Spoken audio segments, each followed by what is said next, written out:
তোমাদের সকলকে স্বাগত জানাই টিন্স বাডি অরুণিমা চ্যানেলে। আশা করি সবাই তোমরা ভালো আছো, সুস্থ আছো।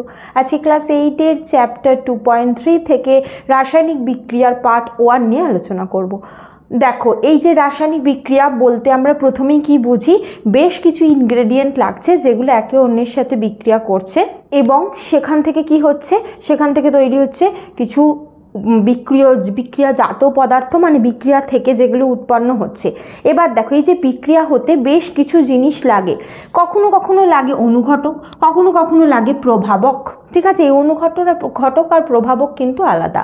আচ্ছা, প্রভাবক নামটা থেকেই বুঝতে পারছো যে যে জিনিসগুলোর এই যে রাসায়নিক বিক্রিয়াতে প্রভাব আছে, মানে এটা ছাড়া বিক্রিয়াটা হবে না।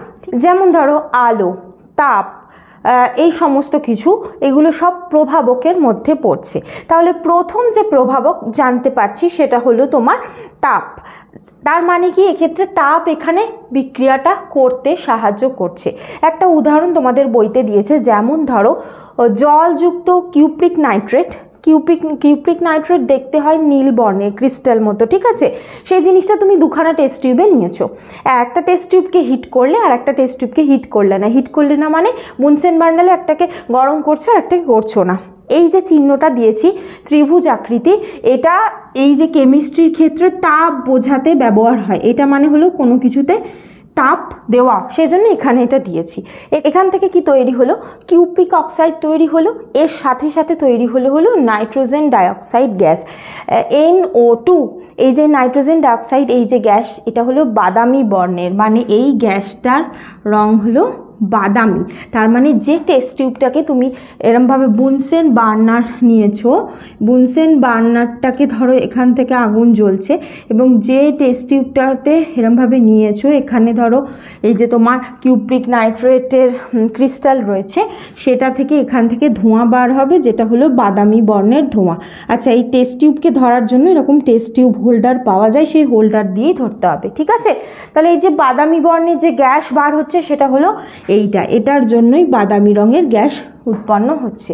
তাহলে এক্ষেত্রে তাপ দেওয়া হচ্ছে বলেই বিক্রিয়াটা হয়েছে। যে টেস্ট টিউবে তোমরা শুধুমাত্র কিউপ্রিক নাইট্রেট নিয়ে রেখে দিয়েছো, কোনো রকম তাপ দাওনি, সেই টেস্ট টিউবে কিন্তু কোনো রকম পরিবর্তন হয়নি। তাহলে কি বোঝা যাচ্ছে, এক্ষেত্রে হলো তাপ এই বিক্রিয়াটা হতে সাহায্য করছে। ঠিক আছে, এক্ষেত্রে বলে রাখি, এই যে বিক্রিয়াগুলো তোমাদের বইতে ব্যালেন্স সহ আছে, তোমরা এরকমভাবে লিখে তারপর নিজেরা ব্যালেন্স করার চেষ্টা করবে। মানে ধরো কীরকমভাবে ব্যালেন্স করে, এখানে ধরো মানে এই জিনিসটা কিন্তু বিক্রিয়াটা ব্যালেন্স করা নেই। বিক্রিয়া ব্যালেন্স থাকলে তখন সমান চিহ্ন চলে আসবে এই অ্যারোর বদলে।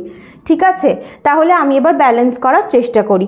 প্রথমে 2 দিয়ে চেষ্টা করি, কারণ 2 থেকেই আমরা জানি এরকমভাবে ব্যালেন্স করার চেষ্টা করতে হয়। এবার এখানে দেখো, যদি 2 দিই তাহলে এখানে কপার কটা হয়ে যাবে, Cu2 হয়ে যাবে। তাহলে এখানে কপার কটা আছে, একটা, তাহলে সামনে 2 দিলাম। আচ্ছা, তার মানে দেখো কি কি ব্যালেন্স হলো, জিনিসটা ভালো করে দেখে নাও। এক্ষেত্রে কপার 2, সেইটা অনুযায়ী এখানে ব্যালেন্স করলাম, তাহলে অক্সিজেনটাও কত হয়ে গেল, 2। এখানে অক্সিজেন কত আছে, 3 দুগুণে 6, 6 দুগুণে 12, 12টা অক্সিজেন আছে। তার মানে অক্সিজেনটাকে ব্যালেন্স করতে হবে। ঠিক আছে, তাহলে এখানে লিখে রাখি, অক্সিজেনটা মাথায় ছোট করে পেন্সিলে লিখবে, 12খানা আছে। ঠিক আছে, এরপর নাইট্রোজেনটা ব্যালেন্স করব। এখানে নাইট্রোজেন কটা আছে দেখো, N এর বাইরে 2 মানে হলো 2টো, আর এখানে সামনে 2 মানে টোটাল 4খানা N। এখানে N কটা আছে, এখানে N এর সামনে কিছু নেই, মানে একটাই N আছে, তাহলে এখানে সামনে 4 দিলাম। এবার বাকি অক্সিজেনটা ব্যালেন্স করব। দেখো এখানে নাইট্রোজেনও ব্যালেন্স হয়ে গেছে, তাহলে টিক দিয়ে দিই। তাহলে বাকি রইল অক্সিজেন। এখানে অক্সিজেন কতগুলো হয়েছে, টোটাল 12টা। এখানেও গুনে নিই কতগুলো হলো। এখানে O এর সামনে 2 মানে হলো ও অক্সিজেন 2টো। এখানে 4 দুগুণে 8টা, তাহলে এখানে 2টো, এখানে 8টা, আর এখানে 2টো। দেখো টোটাল 12 হয়ে গেল, ব্যালেন্স হয়ে গেল। ঠিক আছে, আমি বলবো এই যে বিক্রিয়াগুলো ব্যালেন্স মানে সমীকরণ, এই যে ব্যালেন্স সহ মুখস্থ করার থেকে তোমরা এগুলো লিখে লিখে ব্যালেন্স করাটা প্র্যাকটিস করবে। তাতে কি হয়, ব্যালেন্স করার অভ্যেস হয়। কারণ এরকম বহু স্টুডেন্ট দেখা যায় যারা 9-10-এ উঠে গেছে কিন্তু ব্যালেন্স করতে পারে না। সেই কারণে এই বিষয়টা তোমরা প্রথম থেকেই গুরুত্ব দেবে। তারপরে যে দ্বিতীয় যে প্রভাবক, সেটা হলো আলো।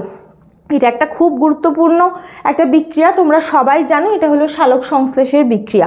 সালোক সংশ্লেষে কি হয়, সূর্যালোকের উপস্থিতিতে গাছের মধ্যে ঘটছে, সেক্ষেত্রে কার্বন ডাইঅক্সাইড আর জল লাগছে, তাই তো। সেক্ষেত্রে এখান থেকে তৈরি করছে কি, গ্লুকোজ। ঠিক আছে, তাহলে দেখো এক্ষেত্রে যেটা লাগছে সেটা হলো সূর্যালোক। সূর্যালোক ছাড়া কিন্তু এই বিক্রিয়াটা শুরু হওয়া সম্ভব নয়, কারণ সূর্যালোকেরই যে ফোটন কণা সেটাই এসে এই বিক্রিয়াগুলোকে শুরু হতে সাহায্য করে, বিক্রিয়াটা হতে সাহায্য করে। ঠিক আছে, তাহলে এক্ষেত্রে আলো একটা প্রভাবক হিসাবে কাজ করছে, এটা একটা এর গুরুত্বপূর্ণ উদাহরণ। আচ্ছা, এই বিক্রিয়াটাও ব্যালেন্স করা নেই, ব্যালেন্স করার চেষ্টা করি। আগে না অক্সিজেন হাইড্রোজেনটাকে ব্যালেন্স করার চেষ্টা করবে না, আগে কার্বন নাইট্রোজেন অন্যগুলো করার চেষ্টা করবে। এখানে দেখো কার্বন আছে কটা, একখানা, এখানে কার্বন আছে 6খানা, তাহলে এখানে 6, এখানে কি করতে হবে, সামনে 6 দিতে হবে। এবার কার্বনটা তাহলে ব্যালেন্স হলো, এই অ্যাকর্ডিংলি বাকিটা ব্যালেন্স করার চেষ্টা করি। দেখো এখানে অক্সিজেন কতগুলো হলো, 6 দুগুণে তাহলে 12, তাহলে এখানে 12 হলো। ঠিক আছে, আচ্ছা এবার দেখো যে হাইড্রোজেন এখানে কতগুলো আছে, হাইড্রোজেন 12টা আছে, আর এখানে হাইড্রোজেন কটা আছে, 2টো, তার মানে এদিকে 12টা এদিকে 2টো, তার মানে 12 ভাগ 2 কত হয়, 6টা, এদিকে 6 দিয়ে গুণ করতে হবে। এদিকে যখন 6 দিলাম, দেখো 6 দুগুণে 12, এখানেও 12, হাইড্রোজেনও ব্যালেন্স হয়ে গেল। তারপর সব শেষে ব্যালেন্স হবে অক্সিজেন। অক্সিজেন দেখো কতগুলো হচ্ছে, এখানে 6 দুগুণে 12টা অক্সিজেন, এখানেও 6, আর এখানে কিছু নেই মানে হলো 6টাই, টোটাল অক্সিজেন কত, 12 আর 6 18টা। ঠিক আছে, এখানে কতগুলো আছে, এই দিকটায় এটাতে অক্সিজেন আছে 6টা, তাহলে এখানে 18 থেকে 6টা বাদ দিলে কতগুলো হবে, 12টা। তাহলে এখানে 12টাকে লিখতে হবে, এখানে আবার ভাগ 2 হবে, 12 ভাগ 2 মানে হলো 6, তাহলে এখানে হবে 6টা অক্সিজেন।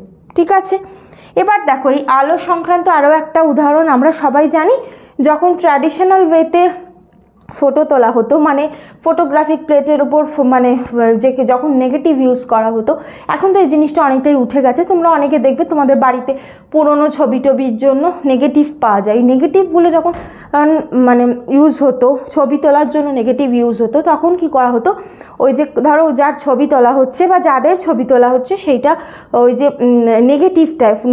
নেগেটিভ হলো একটা ফটোগ্রাফিক প্লেট, ওই ফটোগ্রাফিক প্লেটের উপর ওর মানে ছবিটা তুলে নেওয়া হতো, তারপর সেটাকে অন্ধকার জায়গায় গিয়ে ডেভেলপ করা হতো। ডেভেলপ করার জন্য কিন্তু কিরম ঘর লাগতো, অন্ধকার ঘর। সেই ঘরে যদি আলো আসতো, খুব বেশি আলো মানে ঘর হয়, যে ঘরে অনেক আলো আসে, সেই ঘরে কিন্তু সেই নেগেটিভ ডেভেলপ করবে না। ডেভেলপ করার জন্য অবশ্যইভাবে অন্ধকার ঘর প্রয়োজন। তার মানে ফটোগ্রাফিক প্লেটের ওপর যখন ছবিটা গড়ে উঠছে, তখন যদি অতিরিক্ত আলো আসে, সেই আলোটা এসে কী করবে, সেই ছবিটাকে যথাযথভাবে গঠিত হতে দেবে না।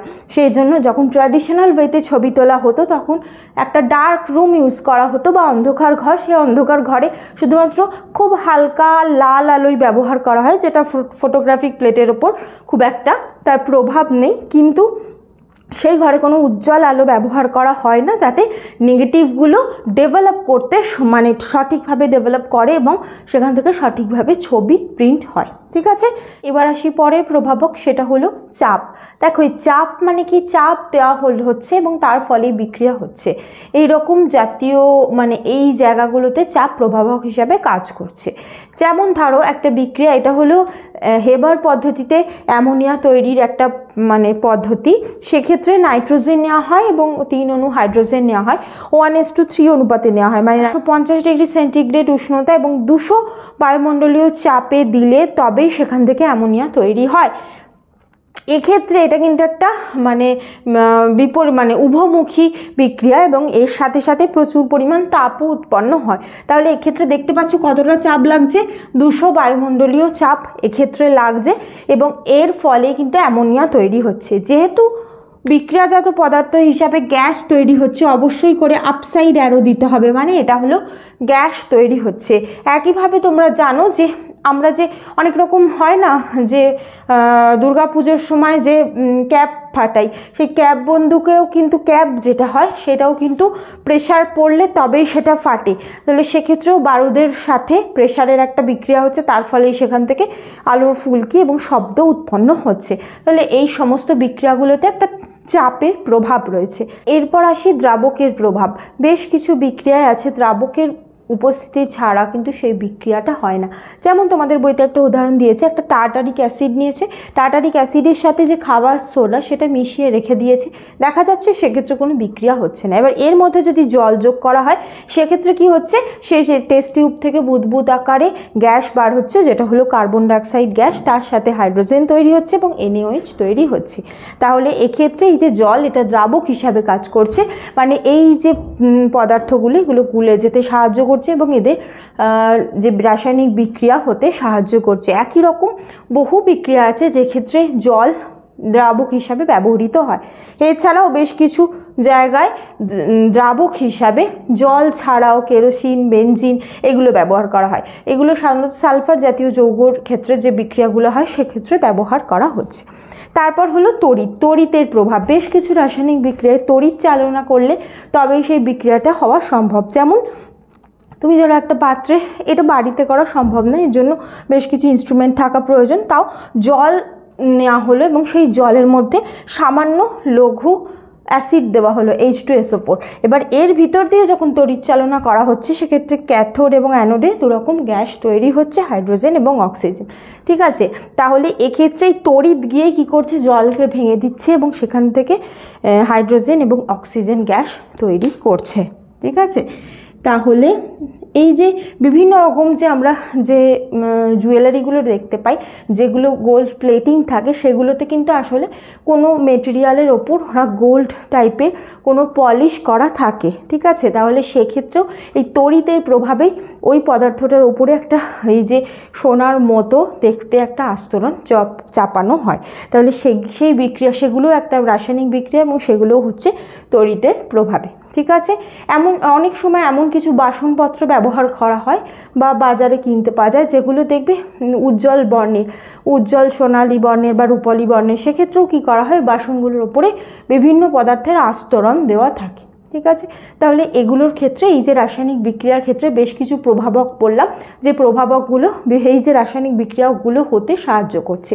পরের পর্বে অনুঘটক নিয়ে আলোচনা করব। এখানে একটু বলে রাখি, অনুঘটক আর প্রভাবকের মধ্যে কিন্তু বেশ কিছু পার্থক্য আছে। অনুঘটক হলো বিক্রিয়াটা, কোনো একটা বিক্রিয়া হচ্ছে, সেই বিক্রিয়াটা তাড়াতাড়ি হতে সাহায্য করে, কিন্তু এই প্রভাবক হলো বিক্রিয়াটা হতে সাহায্য করছে। প্রভাবক ছাড়া কিন্তু বিক্রিয়া হবে না। তাহলে প্রভাবক যদি না থাকে রাসায়নিক বিক্রিয়া হবে না, কিন্তু অনুঘটক কী করে, কোনো একটা বিক্রিয়া হচ্ছে, ধরো ধীরে ধীরে হচ্ছে, সেইটাকে তাড়াতাড়ি হতে সাহায্য করছে অনুঘটক। ঠিক আছে, তাহলে প্রভাবক আর অনুঘটকের কিন্তু বেশ কিছু পার্থক্য আছে। পরের পর্বে অনুঘটক নিয়ে আলোচনা করব। আজ এই পর্যন্তই।